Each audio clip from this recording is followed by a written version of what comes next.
Maka bingung kita kalau ada orang yang menyatakan dakwahlah dengan hikmah, jangan sampai orang tersinggung. Ya akhi, kalau kita menyampaikan kebenaran yang datang dari Al-Quran dan hadis dengan pemahaman para sahabat Nabi SAW, pasti banyak orang yang tersinggung. Maka Allah berfirman, Inna sanulqi alaika qawlan thaqila. Siapa yang berat? Sekarang berbicara tentang tauhid, menyuruh manusia untuk memurnikan ketergantungan hati mereka hanya kepada Allah. Kita terangkan bahaya syirik, tidak boleh menyembelih untuk selain Allah, menyembelih untuk laut, tidak boleh melahap berkah ke kuburan-kuburan, tidak boleh menjadikan orang-orang yang telah meninggal sebagai perantara antara kita dengan Allah dalam beribadah, dalam berdoa. Tetapi hendaknya langsung kita berdoa kepada Allah. Pasti banyak orang yang marah. Menerangkan pentingnya mengikuti petunjuknya Nabi SAW dalam beribadah, dan tidak boleh menjadikan perasaan, adat istiadat sebagai landasan dalam beribadah. Pasti akan banyak orang tersinggung. Berbicara tentang halal dan haram, juga banyak orang yang akan tersinggung. Bahkan kalau kita menjelaskan sifat solat Nabi aja, banyak orang yang tersinggung. Kita sedang menerangkan sifat solat Nabi, tiba-tiba ada orang yang akan menyatakan, emangnya solat kalian aja yang benar? Udah pasti solat kalian aja yang diterima oleh Allah, solat orang lain nggak diterima.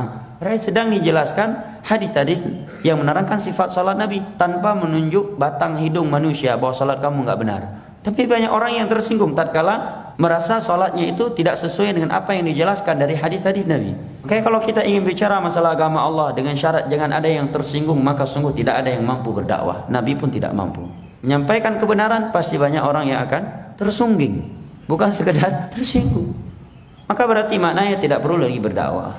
Cukup saja bicara masalah syurga, indahnya syurga, bahayanya neraka, fadilah salat, fadilah baca Al-Quran, fadilah ke masjid. Jangan terangkan bahayanya syirik, bahayanya bidah. Ini namanya pembingungan terhadap umat dan khianat terhadap mereka.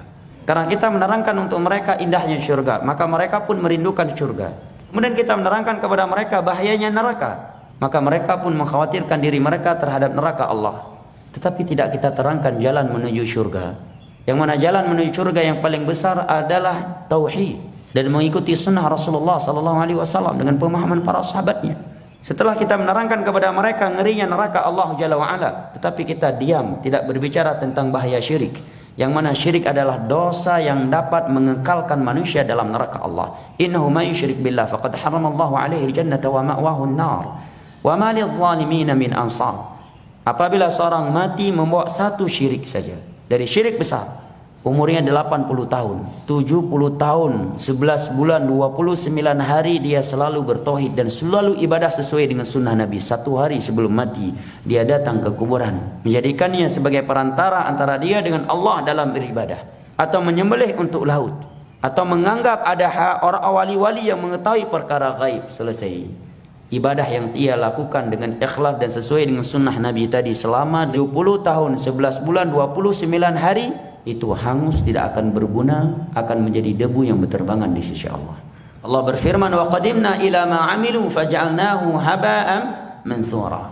Kami kumpulkan ibadah-ibadah mereka pada hari kiamat, maka kami jadikan debu yang berterbangan, kata Imam Az-Zahabi rahimahullah di awal kitab Al-Kabair, karena mereka membawa dosa syirik.